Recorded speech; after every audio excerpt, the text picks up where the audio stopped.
This is Laura for Brooklyn Radio, sitting with F.Stokes. How's things? Great. Good? How's your burger? Or po' boy, my sorry, po' you boy. decided to get. It's well, we'll see. Okay. Looks good. Good start. Let's get some footage of that. Okay. Okay. Where are you from and what landed you here in New York City? I am from Chicago, Illinois, by way of Madison, Wisconsin. And say Malcolm X is one of the pretty key figures as to why I moved to New York City. I was reading Malcolm X in high school. In addition to the wonderful creative fabric of New York. And just the city is so sparky, you know, like Harlem was like calling me. Like I would like dream about Harlem, you know. And Harlem is one of the few places in the world where there's a really strong sense of African American ownership. If that makes sense. No, totally. And it's like, it's not even just Harlem. I think all over. Exactly. It's New York, right? Yeah. It's New York. And that was one of the driving factors. And then once I got here, of course, just New York created somewhat of a palette, you know, for me to just be as creative as I want. Dip your brush into? Be as weird as I want, you know what I'm saying? Exactly. You can be as weird as you want here. Totally. And fit right in and blend in. And so people don't think you're weird. So I read you were once 50 Cent's intern. Does his sound influence yours at all? I'd say his personality. Yeah. Okay. Fifth's a great guy. And how did you come about that? Was it here in New York? It was here in New York, and I've always loved 50 Cent. Strange, but oh, so it was after he kind of became famous? It was when he had like, when he got enough money to have offices and shit in Manhattan. All right. I've always loved 50 Cent, and I would send his assistant emails constantly, and finally she answered, and I was able to get the internship. You were dedicated. 50 taught me so much, man, and like, he's such a beautiful guy. Really, he is. I mean, he's a G. He's a hardcore G. But I think ever since he kind of became famous, quote unquote, he's softened a bit. Or maybe that's just my perspective. Well, it depends. I think he's always been a nice guy. He's a loyalist.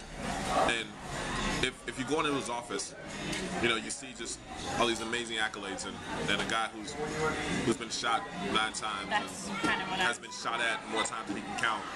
You know, he still feeds people that took care of him when he couldn't take care of himself, when he was at his lowest point. And I think to really understand 50, you have to see the people he's surrounded with. And he's surrounded by those same guys from Queens, a lot of them, because he was like 13 years old, you know, and it's a beautiful thing. That's probably why he's grown up with people that have been respecting him and supporting him. So. Exactly. You know, from his stylist to like his assistants. Right, like, that's kind of how people get where they are. Especially in New York, everything's about connections and who you know and who's willing to help you get where you want to go. And shoot, it's okay. Totally. Sure, I'm making a mess here. That's okay. No, I think you're pretty clean right now. Nice. So, who else has influenced your sound, would you say? Like, who inspired you to get into music? To me, a cousin of mine from the south side of Chicago, a guy named Hickey. He wasn't a rapper, but he was a dope dealer. And he would ultimately, he had a rap crew that he would run with. And they were called FBI, Forever Being Ill. Oh, I like that. And they had like leather jackets that said FBI and shit. And it was like the truth. And my cousin was like the muscle of that crew. I mean, FBI was probably 30 guys on the south side of Chicago. Well, maybe like 6 or 7 rappers. And the rappers became the face of FBI. And my cousin was just always turning me on to their music. And he was always playing Forever Being Ill. And I fell in love with the lifestyle, you know. And then the writing just kind of came with it? Or? Yeah, I mean, I've always been a poet, you know, so, you know, I would just write. At that time, I didn't have rhythm or have any. Translate your writing. Not at all. It was no structure to it. It was just me like aimlessly throwing words together to sound cool, or try to sound cool. But FBI influenced my whole style, how I carry myself with people, you know. So to be on the south side of Chicago and see these kids with 17, 18-year-old kids with you know, $20,000 gold chains and fucking Mercedes Benzes with the whole kits, just like sparked this like superstar interest in me. You like the sparkly. What was that? You like the sparkly. Oh man, it was glitter all over. It was like it was crazy, and those dudes had it. So I wanted to impress Ivan, who was part of FBI. I wanted to impress Derek, who was part of FBI.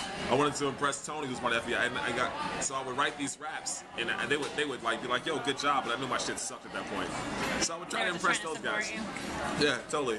Nice. I hope they're doing well, by the way. Hopefully they'll watch this. How did you become involved with Minnesota label collective Doomtree? The homies, they looked out for me. You know, Laserbeak gave me music when I felt nobody believed in me. You know, BOS had me open for them for shows when nobody would give me a chance to perform on a stage. So I'm not signed to Doomtree. I'm not part of their crew per se, but that's my family, and I love those kids, and they've. I don't even see it as like rap affiliation shit, you know, because it goes way beyond that. You know, it's not even.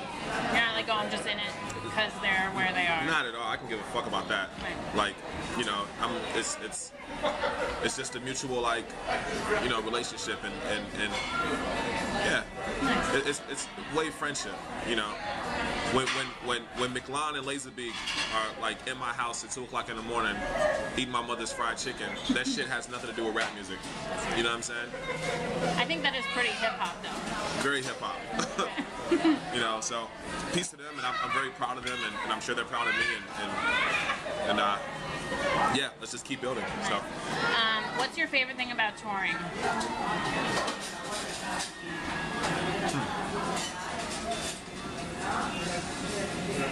Dramatic pause. When I go on tour, like I don't like hop on stage, rap, have whiskey, and leave with a girl. Like I'm not like the cowboy that comes in, fucking shoots the town up and leaving this, you know, as the sun setting or rising. I get into the fabric of the town. So like when I'm in Austria or Berlin or Paris, like I'm in the cafes. I try to become part of the social fabric of that town to learn about the people and how they live and try to really understand them, you know. So I'd say the cultural education and experience, you know. So yeah, and the stage show and the performance itself is like 7th priority when I'm in these places. Like, man, I'm into food, I'm into how it smells, I'm into the people, you know, I'm into the babies, you know. It's very weird. I was in Denmark and like in Copenhagen to be exact, and like all these like just beautiful like babies with like these huge blue eyes. It was just like amazing to me, and I was like, oh man. So just, you know, you don't really see that shit when you're in Chicago, even like in the States like that, you know, like these babies are just like so bright. So it's the town. They're chilling, you know. It's the fabric of the city, you know. It's the components, the elements that make that town tick. Right. That's what I'm into. What's your least favorite thing? Missing my family, Okay. missing my woman, you know, missing my mother. Yeah, I say that. It gets sad, it gets lonely, but you know. Right. Are there any new releases in the works? I just released something a couple of weeks ago. My latest EP. It's Love Always. Where can we get it? On iTunes, my website, just www.F.Stokes.com. It's a piece that was put together. There's some Laserbeak tracks on there. There's a kid from Paris. There's this thing was recorded in lots of different places. It was recorded in LA, Chicago, Minneapolis, Paris, and New York. And it's a 7-song bit. So it's essentially like a hybrid of things I've done over the past couple of years, just put together cohesively, touched up a little bit. I may re-release it this year with a bit more mastering to it. I want it to be a bit louder. More beef. It's good now, but I want it to just be a tad bit louder. Nice. So. What's your favorite collaboration you've done? Whether it be in a song or even in just producing music or even just like freestyle in a random spot on tour? I'm doing an album. They're gonna produce my next album. These cats in London go by the name of Bastille, and just we were in the studio in London, and man, it was like a cave. It reminded me of like the Dungeon Family, like that. It must have felt this way, you know. And it was just exciting, and it was so much positive energy, and we would build songs from the core, you know, lyrically. You know, they would break the lyrics down, and we would figure out better ways for me to deliver them. And man, it was just such a positive experience, and that has been by leaps my greatest recording experience, collaboration experience thus far.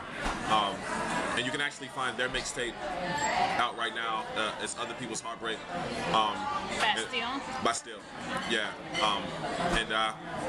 Yeah, man, those are my guys, and it became family. Like I was there for like maybe 4 or 5 days, and we get up, we go to the studio, we have a great time together, we build this magic together, and I'm looking forward to going back and revisiting that. And yeah. So. Is there anything else you'd like to add? Anything to your fans or to your future fans, or? Hey man, I love you all. Keep spreading positivity. You know, thank you all for even listening to my ideas and my thoughts, and you know,